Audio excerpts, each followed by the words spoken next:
Welcome, welcome, welcome. My name is Brian Jackson. I'm coming to you from downtown Atlanta, and we're about to work it out for about a few minutes and just talk about a subject that probably is near and dear to some of you. But we're going to go ahead and see what happens. And then we'll get some people out there that will chime in, I'm sure.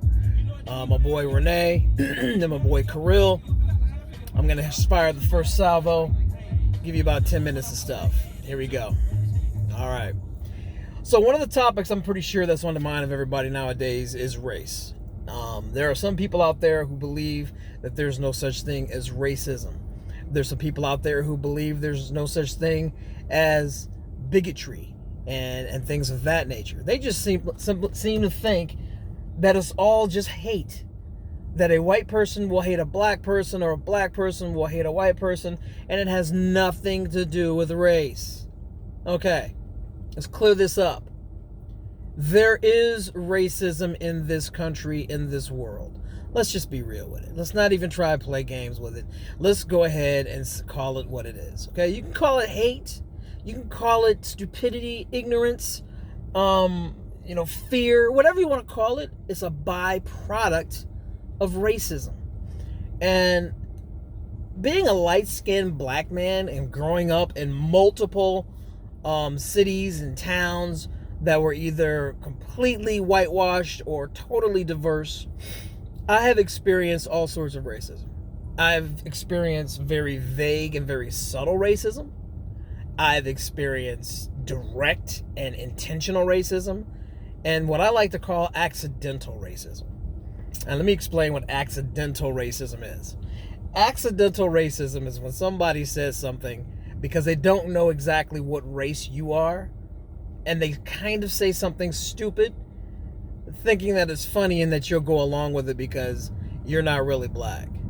And here's a prime example. A young man that I've grown up with would say something to the effect of, I love basketball, but those boys, man, they got problems off the court. Don't you agree? They're pretty stupid off the court. Those boys just don't know what the hell they're doing. They always mess up their contracts. Now, that's vague. Calling, first of all, professional athletes boys. That's a derogatory term. I don't care how petty it is. But it's a derogatory term. You just can't call a grown man, especially a grown black man, a boy. Because that term, albeit innocent in its nature, has been used throughout time as a demeaning remark towards African American men. Plain and simple. Now, are we probably being a little too nitpicky? Are we being too sissy and saying to ourselves, "Oh, don't call me boy because it makes me feel bad"? No. Some people may feel that way. I don't feel that way, and this is how I feel. If you want to call me boy, I don't care, because you're not hurting me. I know that I'm a full-grown man. I know that my worth is much more than that of you calling me boy. I could care less. I have been called boy in professional settings.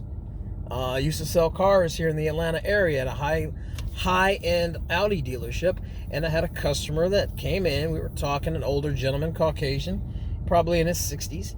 And we were talking about getting a vehicle for him, and he basically said, go out there and pull around the car for me, boy, and let's go for a drive. I heard it, but on my way out to the parking lot, I'm like, all right, here we go. Turned out that was a nice gentleman. He just didn't, he's grown up that way here in the South, and that's how they talk. And he just basically went ahead and decided he wanted to continue his way of life and how he grew up. And for him, it's not offensive. Now, if I'm a certain type of person, for me, it's offensive. But I'm not that deep. I'm not that nitpicky. It's okay. But just because I think it's okay does not mean it's okay in general. So what you need to understand is racism is prevalent. There are a lot of people who will not even sit next to you, who won't do business with you, who don't want to talk to you, who will go to the other side of the street when they see you approaching them simply because you are of a different race. And for somebody to sit up there and say there's no such thing as racism, that's stupid. You are brain dead, and you quite frankly are oblivious to everything that's going on in this country. And the reason for that is very simple. there's favoritism on the part of police officers towards white males versus black males. Prime example: a white male walked into a church in South Carolina, shot and killed 9 black people. They walked this young man out. They took him to Burger King on the way to the police department to get him something to eat. Put him in jail, and obviously the process started. Switch that over to a black man standing outside of a gas station selling loose cigarettes. Gets chokehold to death. No weapon. No backup in terms of gang members or partners or buddies coming out to help him when a cop showed up. He resisted arrest. Yes, he did. But he was not threatening the lives of those officers. That kid that shot up those people in that church in South Carolina had obviously a weapon, and that's right there. If I'm clear in my understanding, a weapon that is not in the hands of a police officer is threatening the life of that police officer. But this young man in New York gets chokeholded. They put a chokehold on him until he died. Right there on the street. And you ask yourself why. The officers are going to say the same thing. We fear for our life. But when you went to go get this young man at this church and shot up these 9 people, you didn't fear for your life, and he still had a gun? Okay, I got you. That's just one instance. Other instances are very simple. You have people who cry out, the Jews will not replace us. Now, being Jewish is not a race, it's a religion. But being Hebrew or being from that area is considered a race. So even though they call out the fact that their religion, being Jewish, is not going to be something that's going to replace them, these protesters in Charlottesville, they're basically coming out and they're threatening a race of people because of their religion. Now, you can say that that's not racism, that's just bigotry against their religion. Well, it's still a form of racism. Period.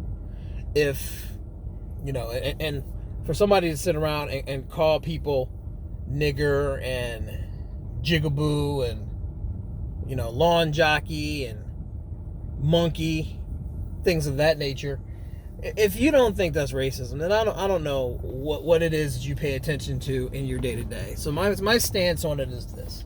Racism exists. We need to get over it. We need to understand that racism exists, and we need to make sure that we stamp it out, or we actually call it out whenever we have the chance. This president that's in office right now is a blatant racist. He jumped on the bandwagon years ago when the Central Park Five went on trial and were incarcerated for wrongful prosecution for things that they didn't do. And he jumped on the bandwagon of the entire city of New York and called for them to be put to death. Bring back the death penalty for these kids.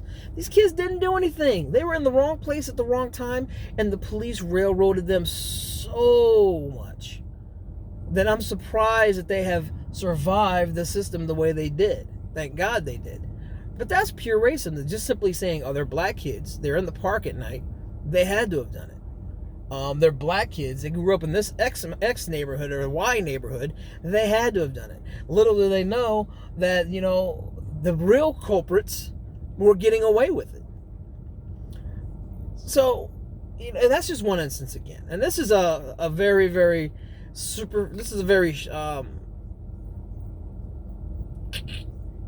what's the word I'm looking for? This is a very introductory type thing, just so we can get this conversation started. I'm going to go into more in depth once my boys respond. And we're going to take this conversation and we're going to keep it going for about a week, and then we'll bring it back and then we'll get a new topic. But my name is Brian. I am sitting to you in my car live in the ATL downtown. The topic of the day is racism. We're jumping off right now. I'm going to throw it to Kirill, and then I'm going to throw it to Ray, and we're going to get this conversation going, and we want your feedback, whether it's for or against, if you believe in racism or not, whether you're white or black, whether you're yellow, orange, pink, or purple. We want to hear from you. We want to know what you think about this topic, because it's time for some actual real people to get out and make some noise and make things happen. Peace and yo.